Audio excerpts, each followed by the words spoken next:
right, Benji Brady, welcome in. We're back. Back at it. Part 2 of our signal versus noise. So episode 3, season 4, right? That is we were correct. joking before this, trying to figure out how many episodes we've done. We know how many overall of the episodes in the season. But we split it up. So, but yeah, we're here. Before we get into that, I thought it'd be good. We actually had someone reach out to us this last week and text into the show. I think I sent it to you guys, but the person said this: I know it's been a minute, but I wanted to say I appreciate the new podcast. I recommitted my life to Christ this last year, and it's great to see you and your team unapologetically lifting up Christ through your communication. Great stuff, and keep it coming. So that's why we do this. I mean, it's great to have business, but the Lord leads our business and leads us where we're supposed to go with wisdom and such. But I think that's a great way to kick it off, to say, look, send in your thoughts, your requests, because we do keep them anonymous. But it's good, and thank you for giving us the feedback. I know a lot of you share our stuff on social, on Higher Up Podcast, and you comment and whatever, YouTube. So just keep them coming. We appreciate the feedback. Yeah. The feedback for me kind of gives me somebody actually is listening out there. Well, Brady needs all the analytics. That's right. Give him the data. That's so right. We can keep getting him to show up. So, guys, to that point, we're in a lot of countries across the world right now. Yeah. It's unimaginable what the Lord's doing with this podcast, and it takes listeners to listen in. It takes content to give out good content, where people can take it and use it in their local business. But never forget, Jesus is the reason we do this, and That's right. If you choose to have Him, which you should, it's a free gift that the Lord gives us. But you choose to have the Lord lead, guide, and direct you, good things will happen. Does not mean that trials won't come your way. Doesn't mean that you're not going to go through mountains and valleys in your business. Maybe it's you owning it, managing it, being an employee or what have you. But the Lord is the foundation. And, as Brady talked about last week, there's a lot of signal and noise out there. It just comes down to what you as a leader need to focus on, because I think one of the key things he brought up last week, and we'll get into the show, but was just because it's noise to you doesn't mean it's not signal for someone else. Yeah. So that's a great way to it's a great quote. Yeah. We might coin that one. Let's coin it. Coin it, because Let's put it on the merch. You have a history. You have a history of people coining your phrases. So. Hey, I just stole them from somebody else. No, so you got to keep it. But no, I mean, I think that's a great kickoff. That was actually one of the reasons I was intentional about some of the content we put out this week.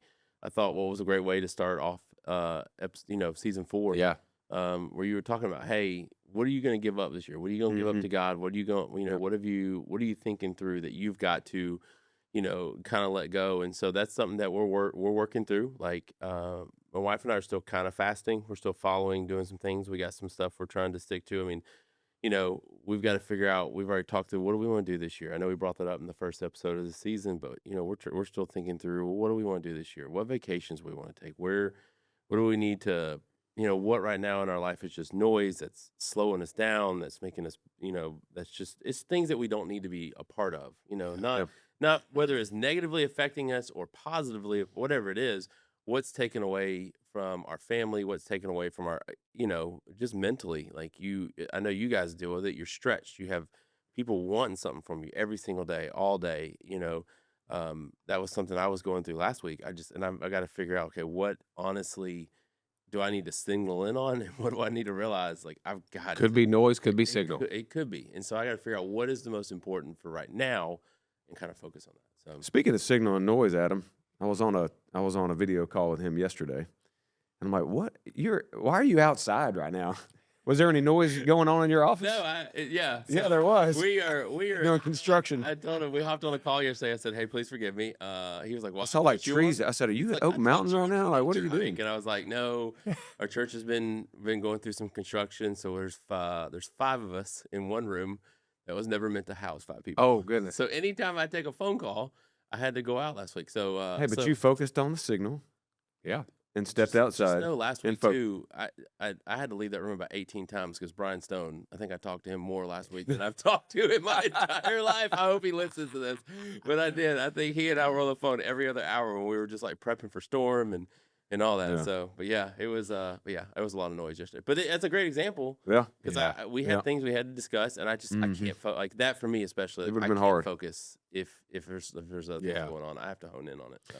So kind of as we get back into today, I mean, I guess I'm going to be known as the one that has the two-parters of the episodes on here. It just means more good information. Yeah. Maybe, but yeah, we talked about signal versus noise last week, and a lot of good content there. Encourage you guys if you didn't listen, go back and listen. But if we were gonna just boil it down to like one word, Adam, as you were talking, I think clarity is the word, and it's really just what do you want to be clear about this year? Mhm. And sometimes you were talking about margin and being able to do more things. Sometimes you have to give up things in order to do more things. And so that's how we create margin. We see that in the life of Jesus, that he retreated and he rested and he, Went and prayed in the garden and yeah. I mean, so he did all these things. I mean, even when he was tested in the wilderness, he was 40 days, 40 nights. He fasted and prayed and getting ready for. And so that's kind of what this is about. Like as a leader, I think we talked about this last week, but I would say most people that are in leadership position are there for a reason. Mhm. Like they got there for a reason. They had skills, they had abilities, they can do things. Yeah. Right. That's how they got to where they were. But as we grow in our leadership journey, what I'm learning is just because I can do it doesn't mean I should do it. Just yeah. just because I can answer that question, or just because I can solve that problem, I have the ability to do Yeah. it. But what am I? I heard somebody say this, and it to me one time, and it stuck. Is if you say yes to something, that means you're saying no to something. Yeah. Yeah. So what are you saying no to that could be the signal that you need to be paying attention to? So we went through a lot of the why last week. I think what we want to focus on this week is more of the how. But from a leadership perspective, a leadership filter, if you will, like how do we put this into practice? And this is going to be almost like a daily thing of questions that you ask yourself, because most of us, even in the leadership realm, we don't live in slow environments. I mean, it's fast paced. This stuff coming at us all the time. Mm-hmm. But you're going to have to constantly ask yourself questions before you act, or before you answer, or before you do certain things, and go back and maybe from this podcast, write down some of these principles here. We talked a lot about Steve Jobs last week, but as those things start flying at you, say, okay, hold on. Maybe you're not saying this out loud, but to yourself. Is this 20% or is this 80%? Yeah. Yeah. Is this signal? Is this noise? Yes, I can do it, but should I do it? And so those are the questions that that you need to ask yourself, because you're the only one that's going to be able to hold yourself accountable to it. Yeah. Otherwise you're just going to keep doing what you've always done, and we know what the definition of that is.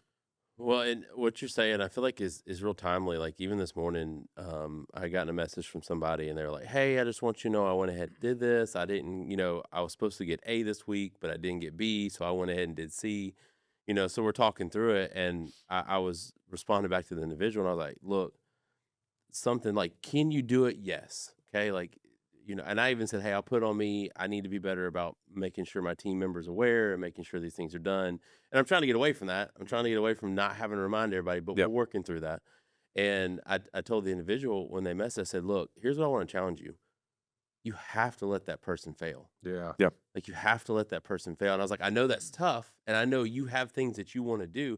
Now, I'm not talking like fail to the point that it's that it's going to hurt your business. Sure. Or it's going to hurt your ministry. I'm not talking that. I'm saying like things, small things that you're wanting to do.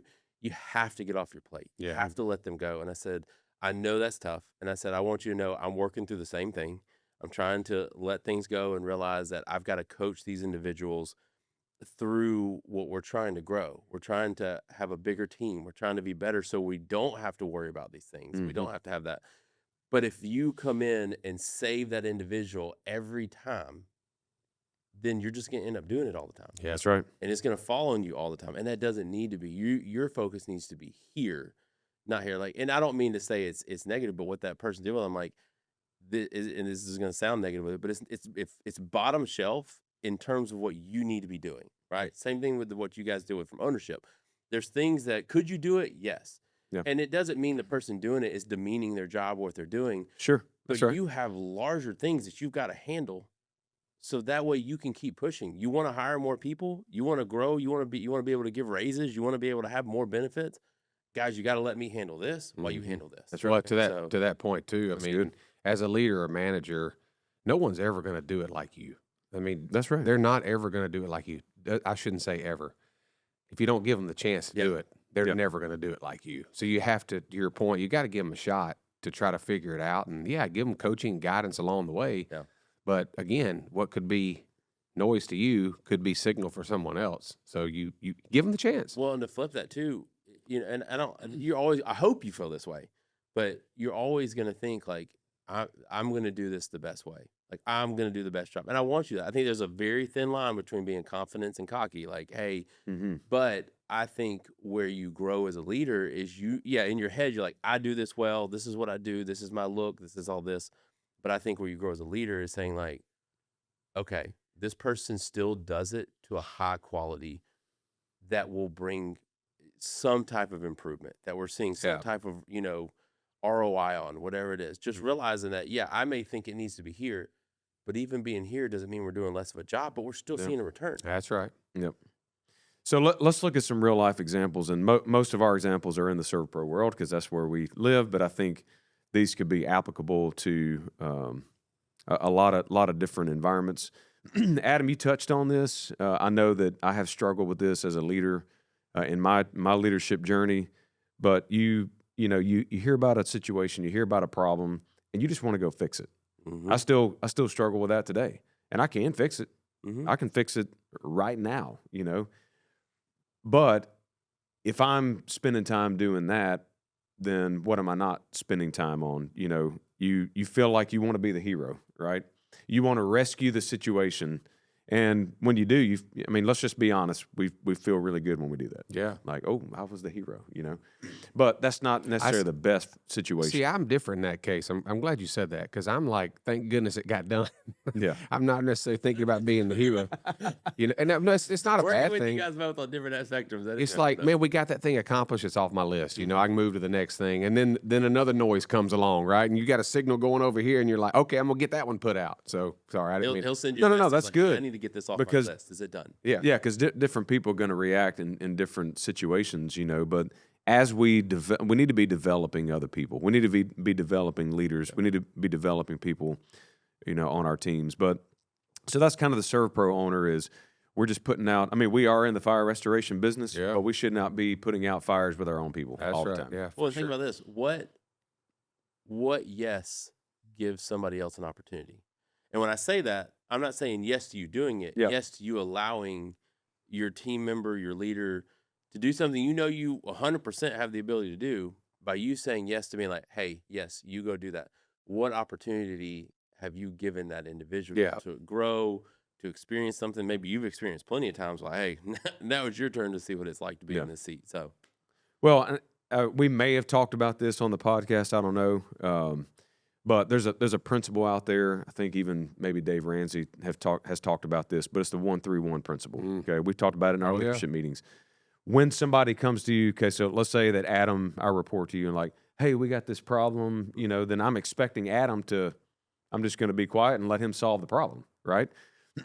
What you want to try to do is change it and say, okay, all right. Adam comes back to me and says, all right, Brady. Well, here's the challenge. Why don't you come up with 3 solutions? And then of those 3 solutions, let's decide together which one would be the best one. But have the person underneath you, instead of you just putting out those fires and solving all those problems, say, well, give me some solutions. And then what do you think is the best? And usually people will come up with a solution that works. Sometimes, though, it's not going to be potentially what you wanted the solution. Oh, yeah. I remember you got to be okay with that. And you got to be okay with that. I think it was a couple of weeks ago, we were talking about something in our leadership meeting and somebody said something. I just kind of had this look on my face and one of our leaders said, well, do you not like that? I said, look, I've been on the receiving It end of happened. that. It happened. I said, look, that's not the way that I would have done it, but that's okay. Mhm. It got done. Yep. It got solved. It's okay. It's not like life or death, type of thing. Yeah. And so, but I know that a lot of people struggle, but that's kind of in the ServPro world. What are some potential things that may come up like in the church world? Benji, you see this? I mean, there are things that come up because you have people involved, and sometimes, this is my opinion, sometimes people think that they can do whatever because it's a nonprofit, Yeah. right? And it's not a business, and you have to. I believe that to take church leadership to the next level, you have to still run it organized. Okay, yeah, it's not a business. I get that, even though I think it could be because there is money coming in, there's expenses going out, regardless of what, Yeah. But I think in the church world, you have, well, I got this problem over here. I got this problem over here. I got this problem over here. Oh, by the way, the music's too loud, or it looks dirty, or it's You this. saying people complain? 100% Oh, they do. okay. And here's the thing that I have an issue with in the church world. The problems don't get dealt with, so they just become magnified problems. So it's avoidance. Yeah, and it's noise. Yeah. But at the same time, the signal is go have a conversation with them. I'll give you for instance, we had an issue, this is several years ago at our church, that lights were going everywhere. And, and I say that being jokingly, it wasn't really that bad. But there were times where lights would hit people in the eye, right? So we made adjustments to it, okay? Well, then the person just kept complaining, too many moving lights and too many of this and too many of that. So I got wind of it from our leadership team, and the pastor was like, let's do something about this. I said, no problem. Come with me, and we're going to go to the person. So we went to the person, and we had a conversation with them, and I said, hey, this is what CCW is about. This is who we are. Forget the lights. This is what we have. Vibrant worship, intimate fellow. We went through our core values. Yeah. And the person, after we explained to them that the lights are just a tool. It's not worship. The light is not a worship fixture. Right. It's a tool. And either we use the tool or we don't. And they were like, well, I don't think we should use the tool. And I said very professionally, I was like, totally understand that. You have two choices. Option one, CCW, we're not going to change who we are just because you don't like it. Yeah. But what we will do is, if you don't like it, there's 30 other churches around here you could go to. Why do you have to be? We want you here. Yeah. We want you to be involved in this body. And when we got done, our pastor said, that was handled very professionally. There's a way to talk to people. There's a way to do things, address the issue. So that's what happens in the church world a lot of times, is issues don't want to be addressed just because you're afraid of hurting someone. You're not hurting anyone. You're having a conversation with them. They're hurting you by saying there's a problem. Let's go fix the problem. Right. But I think sometimes too, you deal in the church world where you get a lot of noise from is people, and I agree with you. Like I think the church needs to be handled as a business. It's got you've got to see a return so you can do more ministry. I mean, you've got to.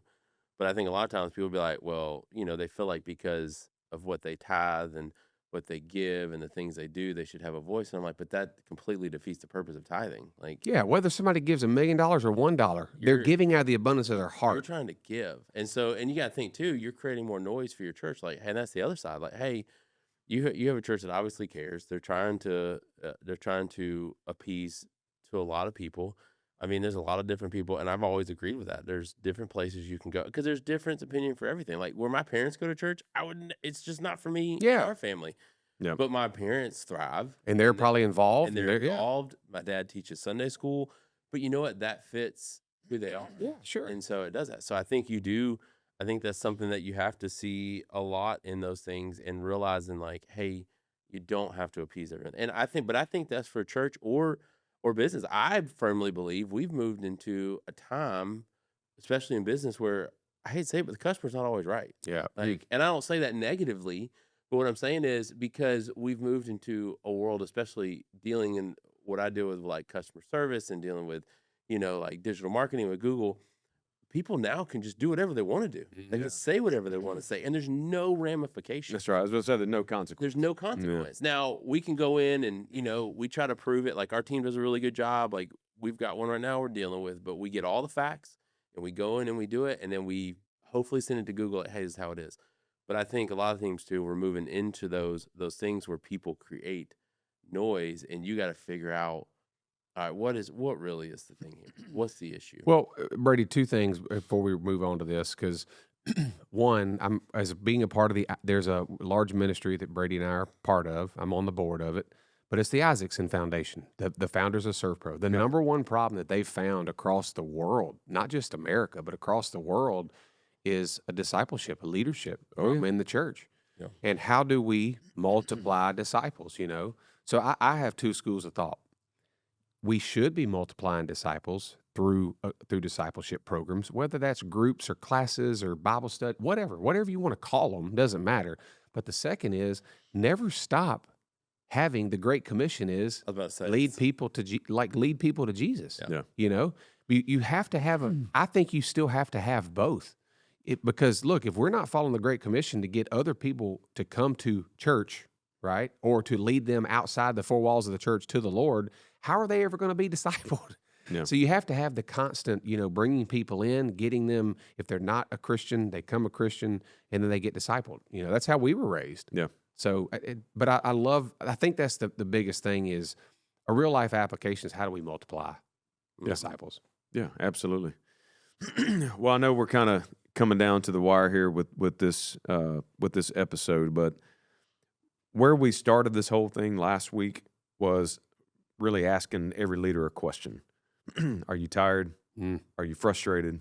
Are you exhausted? I mean, even some of these conversations today is just like getting me to the point where like, oh my gosh, but sometimes it can be exhausting. And I think that if we can, and I'm saying we, because, we're in this together with you. Yeah. We're not saying that we're perfect at this by any means, but if we're not focusing on the right things, then we're going to be exhausted.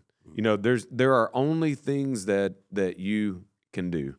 I remember one time that we've talked about this, but my C12 chair, who's one of my mentors, he said, Brady, what is the highest and best thing, or what are the highest and best things that you like only you can do? Like you can do a lot, but what are the things that only you can do in your leadership position or the position that you're in? So some of that's going to come down to guard some of our thinking time. You should be, if you look at your week and planning out your week, which hopefully you guys do, but you should be preparing for what percentage of your time is strategic and what percentage of your time is tactical. And if you look at your calendar, if you audit your calendar for the last month and it's all tactical, that's probably why you're tired. And I know we all get into that mode sometimes. But so as we kind of wrap up and just want to challenge you guys to start thinking through this and really signal versus noise, like filtering that through a lens. So when situations come, when questions come, when problems arise, and they hit your desk, then ask yourself the question, okay, hold on. Is this signal or is this noise? Do I need to handle this? Can somebody else handle this? Is it the highest and best use of my time? Because remember, we tied this into 10X is easier than 2X. Yeah. Mm-hmm. So when we start to free some things up, then we can be ready and available. And I'll go back to a spiritual principle, but, Jesus' most famous sermon, the Sermon on the Mount, he started by saying, blessed are the poor in spirit. And blessed are the poor in spirit, from my study of it, is that we need to start empty. Because if we start empty, then we give ourselves the opportunity for him to fill us up. And that's an everyday thing. So that's how we create margin, and even in our spiritual life. So hopefully this was helpful to you guys. There's a lot more that we could probably talk about. Adam, in fact, we could probably do like an 8-part series. What do you think? Just on this. Oh man, yeah. I'm just kidding. Get this Sermon series? Sorry. That's right. I mean, it's a great way to start off 2026. Like, how do you cancel out the noise versus? I mean, it's in every day. I mean, I think this is something. Honestly, I think this is where you find real growth at. Is honing in on what those things are, because then that's where you can be productive. Yeah, that's right. Just a couple things you could consider doing. Identify your top 20%, whatever that is as a leader or manager. It's an employee. Choose to cut one thing that may be noise, that you could delegate to someone else, or maybe it's not even necessary to be done at that point. What matters most. Great leaders don't manage everything. They just protect what matters most.